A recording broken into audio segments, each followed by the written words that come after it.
Hi friend, welcome back to my another mini blog. তোমাদের আমি আগের ভিডিওতে জানিয়েছিলাম যে আমি দীঘা জগন্নাথ মন্দিরে যাচ্ছি। ওই যে দীঘা জগন্নাথ মন্দিরে আমরা সবাই পৌঁছে গেছি। তারপর হেঁটে হেঁটে যাচ্ছি ভিতরের দিকে। এখানে আমাদেরকে জুতো খুলে ভেতরে ঢুকতে হবে।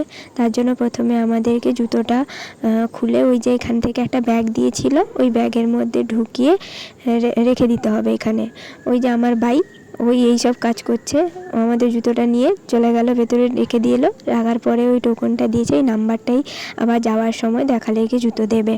তারপর আমরা ভেতরে ঢোকার জন্য এখানে লাইনে দাঁড়িয়ে পড়ি। ভেতরে এই যে ভেতর থেকে মন্দিরটা দেখা যাচ্ছে বাইরে থেকে, ভালোই লাগছে মন্দিরটা দেখতে।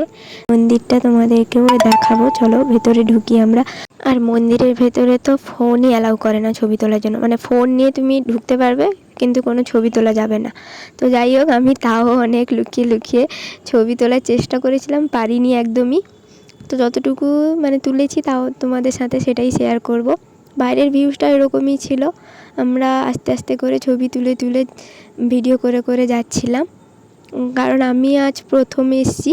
তারপর অনেক ফাঁকা ছিল আমাদের বাড়িতে ওইখানেই পাশেই, তো যাওয়ার কোনো টেনশানই নেই। মাত্র আমি ওইটুকুই জগন্নাথ দেবের মূর্তিটার ছবি তুলতেই পেরেছিলাম, আর কিছুই ছবি তুলতে পারিনি। তাও লুকিয়ে লুকিয়ে লাইনে যাচ্ছিলাম। লাইনে একজন সাইডে ছিল, আমি ক্যামেরাটা অন করে ফোনটাকে নিয়ে যাচ্ছিলাম, তার জন্য উঠে গেছে।